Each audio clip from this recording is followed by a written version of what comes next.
안녕하십니까. 신의균 국방TV 시큐리티 뉴스입니다. 자, 오늘도 우크라이나 전황 알려드리도록 하겠는데요. 갑자기 우크라이나군이 기동전을 펼치기 시작했습니다. 그동안 전격 기동전 러시아가 펼쳤죠. 그런데 우크라이나군이 이 기동전을 펼쳐서 러시아군 4개 사단의 보급로를 확 다 끊어버렸는데, 이 러시아 4개 사단, 이지움 쪽으로 진출해 있는 4개 사단, 이 4개 사단을 중심으로 자신들이 포위를 해서 우크라이나군을 포위 섬멸할 계획이었던 것으로 제가 오늘 아침 시큐리티 뉴스에서 말씀을 드렸었죠. 그런데 그 역으로 지금 우크라이나군이 기동전을 펼쳐서 그 4개 사단을 고립시켜버리는 이런 엄청난 일을 해내버렸습니다. 어떤 소식인지 알아보겠고, 그리고 정말 러시아 무기는 너무 허접하다라는 생각도 들면서 또 운용하는 사람이 문제이기도 하구나 라는 생각도 들고, 또 러시아가 지금 푸틴 이 정부가 자신들이 이 전쟁을 잘못한 게 아니야, 이 지휘부에서 현장에서 잘못해서 이런 일들이 벌어지는 거야 라는 희생양을 찾고 있는 것 같은데, 이 병사들이 보는 앞에서 대대장 이런 막 체포해 가고 있습니다. 이거 현장에서 동요가 일어나지 않을까요? 아주 위험한 방향으로 흐르고 있는 이 상황들 알려드리도록 하겠습니다. 신의균 국방TV 구독 알림 눌러주십시오. 자, 먼저 이 사진 한번 보겠는데요.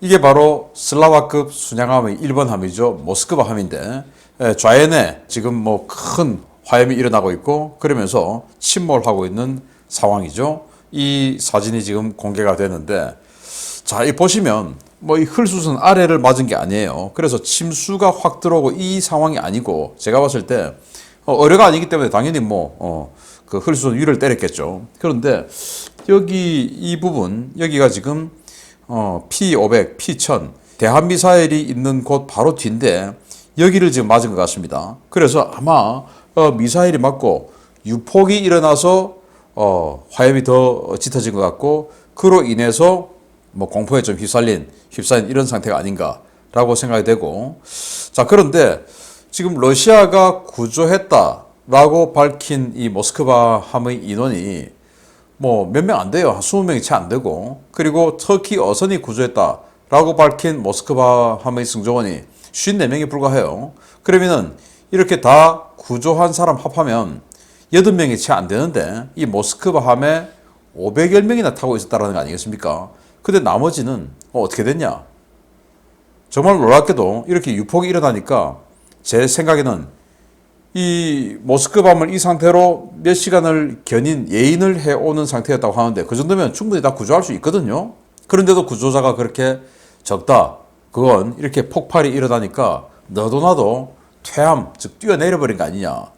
폭발이 일어나니까 이제 겁이 나서 그런 생각이 드는데, 그게 사실이라면 정말 여기는 뭐 군사 훈련, 데미지 컨트롤 훈련 이런 거 전혀 안 했던, 그야말로 오합지졸 중에 오합지졸이다 라고 생각이 드네요. 13,000톤짜리 이 거대한 군함이, 순양함이 150kg의 탄두 중량에 불과한 넵튠 미사일 맞고 이렇게 격침될 정도라면 정말 훈련이라고는 다 그냥 서류상으로 했다 치고 만 해왔던 그런 군대가 아니냐라는 생각이 드네요. 어쨌든 이 사진 오늘 공개돼서 여러분들께 이 사진을 분석해 드렸습니다.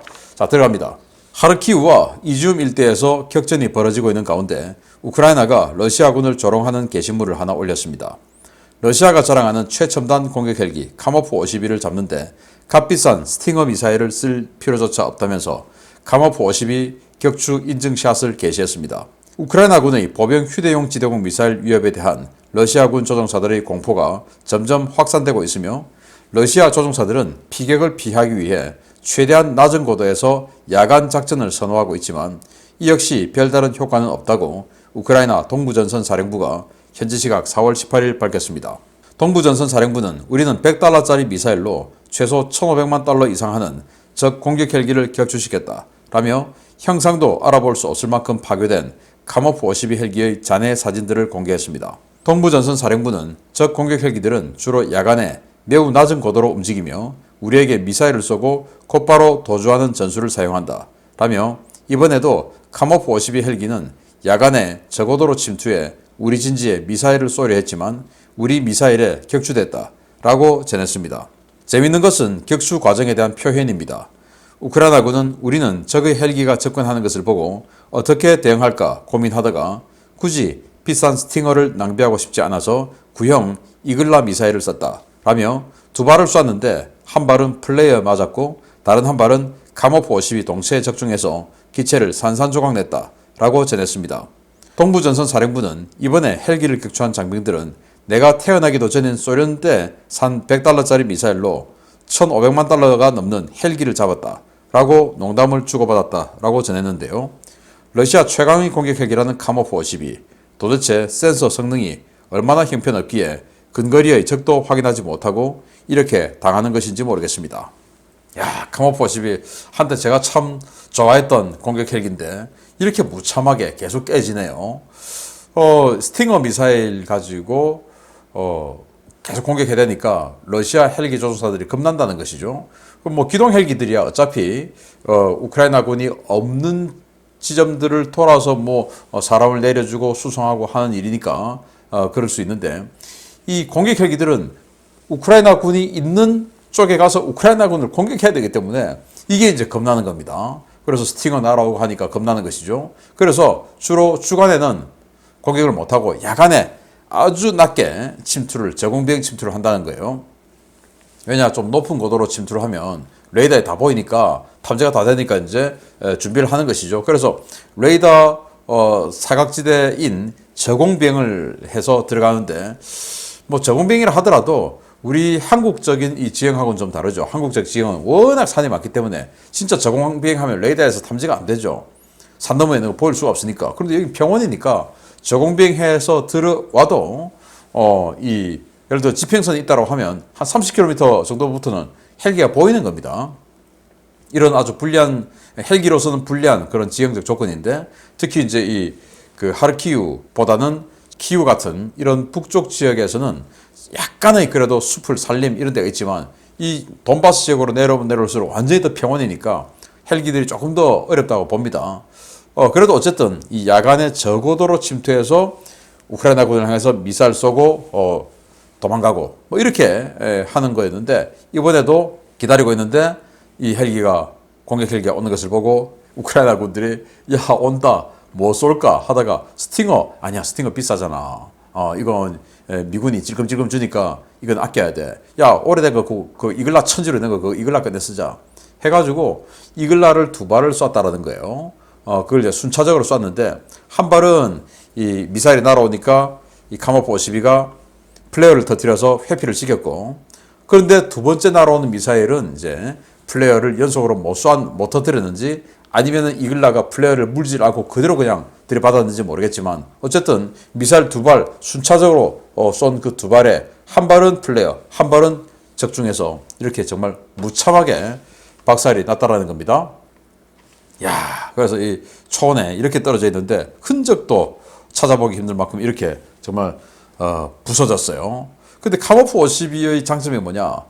헬기임에도 불구하고 사출을 할 수 있다는 거 아니겠습니까? 그러니까 사출 레버를 당기면 위에는 로터가 튕겨져서 나가고 그리고는 로터가 없으니까 이제 그 위로 조종석이 사출돼서 나가는데 여전히 사출할 틈도 없이 바로 그냥 격파돼 버렸다라는 거예요. 그래서 이번 전쟁에서 카모프 50이 지금 여러 대 격추가 되고 있는데 조종사가 사출에 성공했다 하나도 없어요. 그래서 그동안 사출이 되는 유일한 공격 헬기다라고 선전해 왔는데 그것은 카탈로그 상의 데이터일 뿐이다 라는 것을 또 한 번 더 증명할 수 있고 러시아 무기는 까보니까 러시아전에 까보로 정말 질린 것 같습니다. 그런데 쏜 것도 또 러시아 무기인데 이거는 또 왜 맞았을까요? 명중을 왜 시켰을까요? 즉 사람이 문제다 이거 아니겠습니까? 우크라이나군이 미군에게 훈련과 교육을 받다 보니까 정말 전술 적용하는 게 너무나 신출 규모라고 대단한데 저는 그래서 이건 분명히 미군 군사 고문단들이 이 옆에서 작전이나 이 전술이나 이런 것들을 지금도 옆에서 붙어서 어드바이스를 해주고 있는 것이 아닐까. 그러지 않고는 이렇게 신출 규모를 할 수가 없다라고 생각하는데요. 자, 진짜 신출 규모란 작전 보여드리겠습니다. 현지 시각으로 4월 17일 실시될 것으로 전해졌던 부활절 공세는 러시아가 아닌 우크라이나군의 선공으로 시작되었습니다. 우크라이나군은 러시아가 전혀 예상치 못했던 방면에서 공세를 취해 이지움 일대 러시아군의 후방 보급로를 박살내고 위기로 몰아넣었다는 소식입니다. 우크라이나군이 하르키우 전선에서 4월 17일부터 제한적 공세를 가해 하르키우 이지움 축선상의 주요 전략적 거점들을 탈환하고 이곳에 방어진지를 구축했다고 복수의 워싱턴 소식통이 현지 시각 4월 18일 전했습니다. 이번 공세는 하르키우 돌출부에서 시작돼 동쪽으로 진행됐는데요.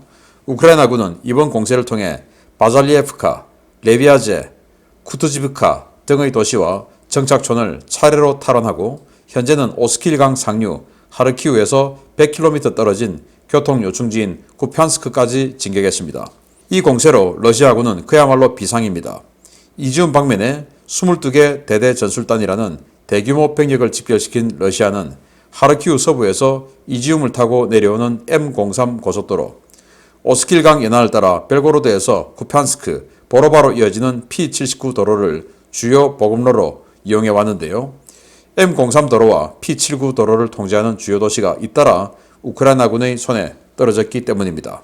당황한 러시아는 주력 부대를 보로바 방면으로 돌려 17일 오후 보로바를 재탈환했는데요. 문제는 우크라이나군이 보로바에서 퇴각하면서 오스킬강을 건너는 1km 길이의 보로바 대교를 폭파해버려 더 이상 P79 도로를 이용하는 것이 불가능해졌다는 것입니다.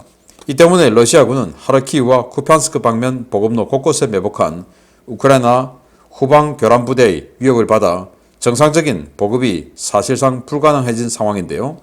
조만간 시작될 것으로 예상됐던 돈바스 대결전, 아무래도 러시아군이 대규모 공세에 나서는 것은 당분간 무리이지 않을까 싶습니다. 야, 이런 계획을, 작전 계획을 우크라이나군이 실제로 자기네들 단독으로 정보 판단하고, 정보 수집하고, 정보 판단하고, 그리고 작전 짜고, 그리고 실행에 옮겼다라고 하면 정말 뭐 이 우크라이나군은 한니발을 능가하는 그런 전략가들이 아닌가라는 생각이 들 정도입니다. 너무나 대단해요. 이야, 저 지도 한번 보시겠는데요. 여기 이지움입니다. 이지움. 여기 지금 핵심 지역이죠. 여기에서 이 밑으로 또는 이쪽으로 뛰쳐나가는 게 러시아의 계획이죠. 그래서 이 아래로 그리고 이 왼쪽으로 이렇게 나가기 위한 돈바스 대결전이 여기에서 벌어질 것을 예상하고 있고, 러시아는 그래서 이 붉은색 영역 여기다가 4개 사단을 지금 배치를 했죠. 22개 대대 전술단. 그래서 여기는 이 하르키우를 우크라이나가 점령을 하고 있는데 여기에서 지금 막아내고 있는 이 방어군이 오늘 아침에 제가 알려드렸던 대로 뭐 한 5개 여단 정도는 파악이 되고 그 이후에 그 다음에는 지금 모르겠는데 아무튼 병력적으로 이 지역의 병력적으로 러시아군이 우위에 있는 것으로 보입니다. 여기는 4개 사단, 여기는 5개 여단. 물론 우리가 모르는 또 예비부대들이 더 왔을 수도 있지만 어쨌든 알려진 바로는 5개 여단이 여기에서 진을 치고 이 4개 사단을 맡고 있는데 거의 뭐 2배 정도의 병력 차이가 되는 것이죠. 이런 와중에 이 하르키우에 있던 우크라이나군이 이쪽으로 뛰쳐나가서 여기는 도로가 있지 않습니까? 이걸 깨버리고 여기 쿠판스크까지 진출을 하고 쿠판스크에서 이 벨고로드에서 내려오는 이 도로입니다. 이 도로를 타고 P79 도로인데 이렇게 해서 이지움 쪽으로 보급을 해주죠. 그리고 또 이 취부 쪽으로 이렇게 들어가서 또 이런 식으로 2가지 루트를 통해서 이 벨고로드 즉 러시아 영역에서 이 이지움 쪽에 들어가 있는 4개 사단에 대한 보급로가 이렇게 유지가 되는데 그걸 한 번의 기동으로 2개를 다 끊어버린 겁니다. 그래서 쿠피안스크 여기가 제일 중요한 여기가 이제 십자로로 이렇게 교차로가 있는 지역인데 여기를 완벽하게 장악하지는 못했지만 그래도 여기를 지금 이 격전지로 몰아넣어 버렸기 때문에 이 지역의 보급로를 러시아군이 사용하기가 힘들어졌죠. 그러면서 정말 놀랍게도 이 쿠판스크를 쳤던 기동부대가 우크라이나 기동부대가 더 남쪽으로 이렇게 오스킬강이라는 이 강을 따라 내려가서 이 다리를 건너고 그리고 다시 내려가서 여기 있는 보로바까지 점령을 해버렸다는 거예요. 그런데 보로바가 워낙 중요하니까 이 이지움에 있던 러시아군이 보로바를 탈환하기 위해서 아주 강력한 주력 부대를 보내서 탈환하니까 공세를 해오니까 우크라이나군이 퇴각을 하면서 여기 있는 다리를 끊어버렸다는 거예요. 그러니까 이제 앞으로는 러시아군이 이 P79 도로 이걸 사용하지 못하게 되고 그럼 보로바에서 다시 아주 조그만 소로인데 여기는 뭐 당연히 이 거의 고속도로에 준하는 이런 도로보다는 상당히 여건이 안 좋겠죠. 이걸 이용할 수밖에 없는데 저라면은 이 보로바에서 퇴각을 하면서 다시 여기 또 다리를 또 하나 건너서 쿠판스크까지 가야 되지 않겠습니까? 저라면은 이 다리마저 끊어버리겠습니다. 여기 있는 이 북쪽 다리 이거 끊어버리고 쿠판스크를 확실하게 장악을 한다면 이 쿠판스크에서 서쪽으로 가는 이 루트까지 확실하게 통제가 될 수 있거든요. 그러면 이제 러시아군이 완전히 4개 사단이 보급이 끊어지는 고립이 되는 결국은 뭐 이 키우 서쪽에 들어왔던 그 부대들 또 키우 동쪽 체르니우 남쪽으로 들어왔던 브로바리 쪽으로 들어왔던 그 부대들처럼 스스로 손들고 도망가야 되는 이런 상황이 될 것 같습니다. 이 부대들 치고 들어온 이 부대들이 버텨줄 수만 있다면 근데 러시아도 이제 이 부대들을 쳐내기 위해서 굉장히 노력을 하겠죠. 근데 이런 식으로 과감한 전략을 세운다. 야 이거 우크라이나가 스스로 정보 분석 다 하고 자 여기에 있는 러시아군 방어군이 이 정도 있어. 그래서 우리가 어느 정도 기동 부대를 보내면 이 보로바까지 칠 수가 있어. 그리고 보로바를 쳤을 때 이쯤에 있는 러시아군의 주력이 당연히 반격해 올 거야. 그럼 우리 다리를 끊고 그냥 퇴각해버려. 이런 정보 분석과 판단, 작전 계획 수립 이걸 우크라이나군이 다 했다. 라고 생각한다면 정말 놀라운 것이죠. 그런데 저는 미군 군사고문단이 반드시 지금 옆에서 자문을 해주고 있을 것이라고 판단합니다. 그들은 위성으로 아주 많은 자산을 가지고 러시아군의 일거수일투족을 다 보고 있을 테니까 알려주면서 이 상황에서는 이렇게 치는 게 좋을 것 같아. 라고 조언을 해주지 않을까 라고 생각을 하고요. 그러면서 지금 여기가 보로바인데 퇴각을 하면서 이 다리를 끊어버렸다는 거예요. 여기 뚝이 있고 이 중간에 다리가 좀 있죠. 여기를 끊어버렸으니까 앞으로 러시아군은 이 다리를 이용한 보급을 받기 힘들어졌다. 그럼 이 다리 동쪽에 있는 이 4개 사단의 러시아군 다 이제 전차부대들인데 앞으로 보급 안 되면 어떻게 할 거냐? 그냥 손 들거나 지난번처럼 어떻게든지 흩어져서 도망가거나 둘 중에 하나가 돼야 되죠. 러시아가 정말 힘든 싸움을 해나가는데 비가 엄청나게 오는 상황에서 러시아는 기동을 못하는데 우크라이나는 기동을 해내버렸습니다. 마치 한니발이 나폴레옹이 알프스를 넘어가던 것처럼 그렇게 해내버렸습니다. 정말 의지가 누가 더 의지가 있느냐의 싸움 아니겠나라는 생각이 드네요. 자, 세 번째입니다. 전황이 갈수록 불리하게 돌아가자 블라디미르 푸틴 러시아 대통령이 희생양을 찾기 시작했다는 소식입니다. 애꿎은 야전 지휘관들에게 작전 실패의 책임을 묻고 있는데 푸틴이 점점 최악의 수를 두고 있는 것 같습니다.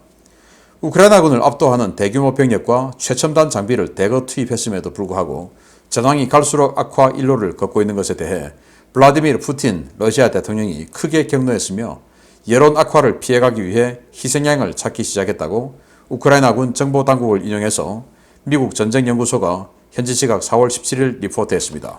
ISW는 러시아가 3월 2일부터 4월 24일까지 도대체 왜 공세가 실패했으며 왜 일선에서 병력 부족 현상이 벌어지고 있는지를 조사하기 위한 특별조사위원회를 도네츠크주 호룰로프카에 설치했으며 이 위원회는 연방보안국 FSB와 함께 일선 지휘관들을 대상으로 강도 높은 조사를 벌이고 있다고 전했습니다. 이 위원회는 제3차량화 소총예단에서 편성한 2개 대대 전술단의 대대장 2명을 체포했는데요. 이들은 개전 직전에 자신들이 지휘하는 대대 전술단 병력이 정원의 55%에 불과했지만 상부에 올린 보고서에 정원의 100%가 준비되어 있으며 전투 준비를 마쳤다고 기재한 혐의를 받고 있습니다. ISW는 러시아 연방보안국이 최근 도네츠크 반군 지도자 에드워드 바스린을 마리우폴에서 체포한 사례도 지적했는데요. 연방보안국은 최근 마리우폴 아조프스탈 제철소에서 화학무기를 사용한 사실이 확인되어 러시아가 국제적 비난 여론에 휘말리자 평소 화학무기 사용론을 주장해온 바스린에게 모든 책임을 뒤집어 씌우기 위해 그의 체포 사실을 관영 매체를 통해 선전하고 있습니다. 문제는 전황 악화의 진짜 책임은 크렘린의 전략적인 오판 때문이라는 인식이 확산되는 상황에서 군인 신분과 급여, 열악한 보급과 사상자 처우 문제를 놓고 장병들의 불만까지 더해지는 가운데 나온 책임 전가 사태가 군인들의 분노를 더욱 키우고 있다는 것인데요. 아무래도 푸틴 대통령의 권좌 그렇게 오래가지는 못할 것 같습니다. 아니 대대원들이 본 앞에서 대대장 체포해가고 FSB가 와가지고 이렇게 한다는 것인데 그러면 이 일선 장병들이 동료가 있지 않겠습니까? 그들도 지금 불만 엄청나게 많죠. 아니 내가 왜 여기 끌려와 있어? 나는 징병이었는데 난 모병이 아니었는데 이제 이런 사람들. 자 그래서 정말 놀라운 것이 실제 편제가 100%인데 55%밖에 편제가 돼 있지 않은 상황에서 100%다 완료됐다라고 보고하는 대대장. 그거 왜 그랬을까요? 이게 사실이라면. 이게 크렘린의 주장이죠. 그래서 지금 전쟁이 제대로 계획대로 진행되지 않고 있는 게 일선에서 거짓말을 많이 했기 때문이야. 라고 지금 일선의 희생양을 지금 찾고 있는 거 아니겠습니까? 그래서 사실인지 아닌지 크렘린의 주장이기 때문에 그들이 면피를 하기 위한 주장이기 때문에 사실인지 아닌지는 알 수 없으나 만약에 사실이라면 왜 그랬을까요? 어쩌면 예를 들어서 우리도 아주 어려운 시기에 돈을 받고 병역 비리를 저질렀던 군인들 또 병무청 이런 사람들이 많았다라고 우리 젊은 시절에 다 그렇게 느끼고 있었고 보도도 많이 나왔었죠. 운동선수들 또 연예인들 병역 비리 문제 계속 그런 것들이 나왔지 않습니까? 요즘은 잘 안 나오지만. 그래서 이 러시아 같은 경우도 대대장들이 혹시나 돈을 받고 그런 집에 보내줘 버리고 서류상은 여기 있다 그러고 혹시 이런 것들이 만연해 있는 것은 아닌가? 안 그러면 어떻게 55%밖에 없으면서 100%다 있어요 라고 보고를 할 수 있을까요? 아무튼 이런 희한한 상황이 현장에 만연해 있고, 그리고 이제 마리우폴에서 화학무기를 썼냐 안 썼냐 이게 지금 초미의 관심사인데, 러시아가 이걸 지금 피해가기 위해 화학무기를 사용한 희생양을 찾는 것이 바스린 아니냐라고 생각이 되고, 바스린은 이제 상급 대령이에요.